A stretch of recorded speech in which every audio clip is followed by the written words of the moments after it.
Hi lovelies, welcome back to the channel. In today's tutorial, I'll be showing you how to neatly turn a single keyhole design using your lining and also using the same lining to turn your neckline. If this sounds like something you're interested in learning, please watch to the end of this tutorial.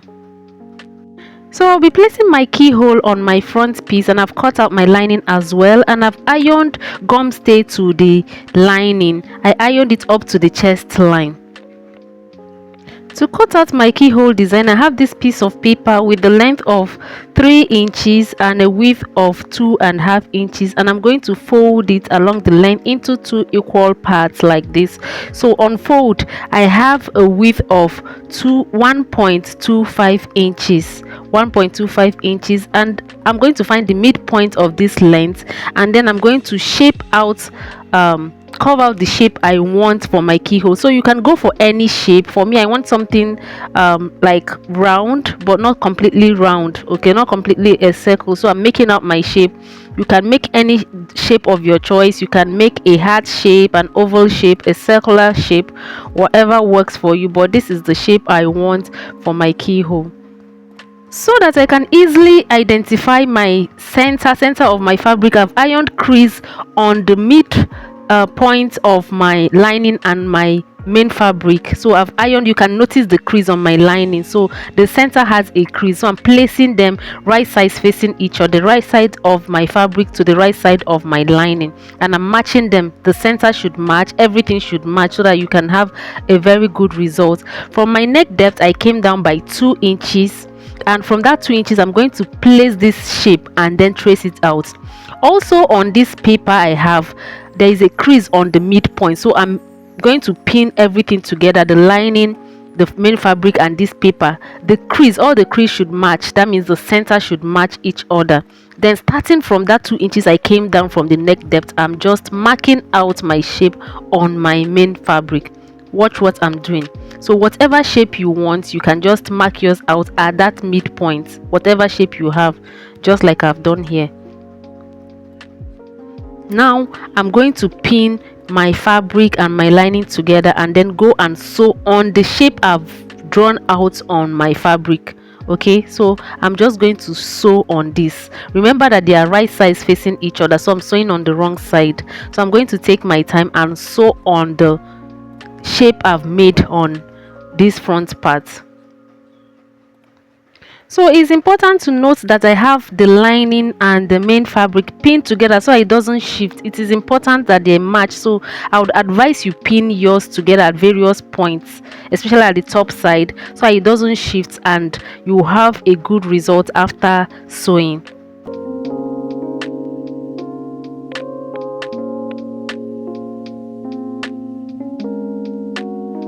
So you can see the shape I have, you can see it here. I'm going to fold in my midpoints like this and make a little cut so that I can trim out this shape. So with that cutting out I did, I can put in my scissors and cut out this shape. Okay, inside the shape I've made, I'm going to cut out. I'm going to cut it out, trim as close as possible to the seam, but don't cut through the seam. So I'm cutting and leaving about 0.25 away from my seam. So I'm trimming it down. If you trim it down very well, it would make this lap very well when you turn it to the right side. So after trimming, I'm going to notch all around. The notching will make it relax properly. Okay, so that's what I'm doing here. I'm notching. I cut out the opening very close to my seam. I left about 0.25 inches, quarter of an inch, and then I'm notching all round. Now I'm going to remove the pins I used to hold this in place.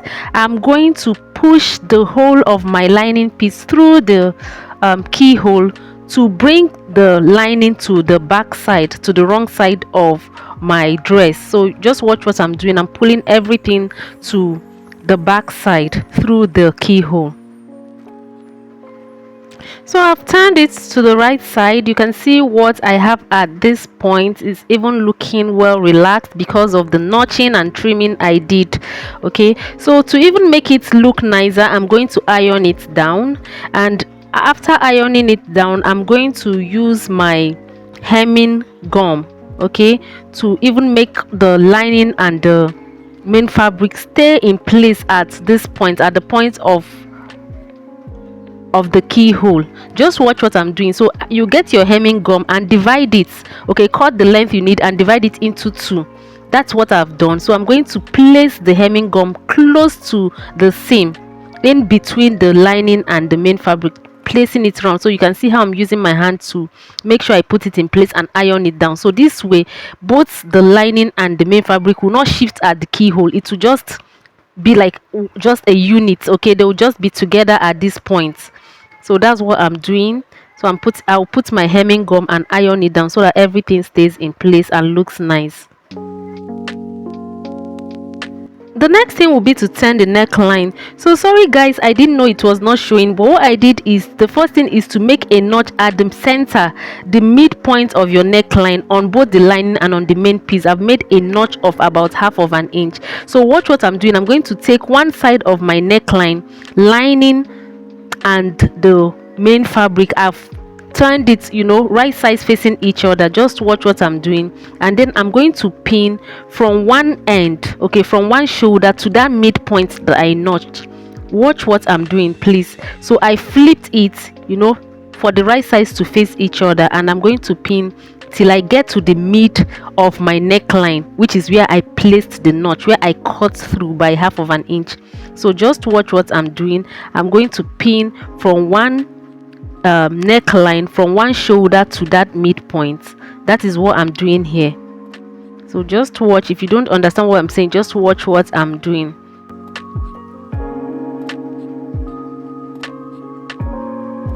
So after pinning, I'm going to go to the sewing machine and sew it down. So I'm starting from where I pinned the midpoint. So at this point I'm starting from the midpoint, so I'm going to sew from there to the shoulder part, one side, okay. So watch what I'm doing. I'm sewing with 1/2 inch to join or to close up the neckline, to turn the neckline.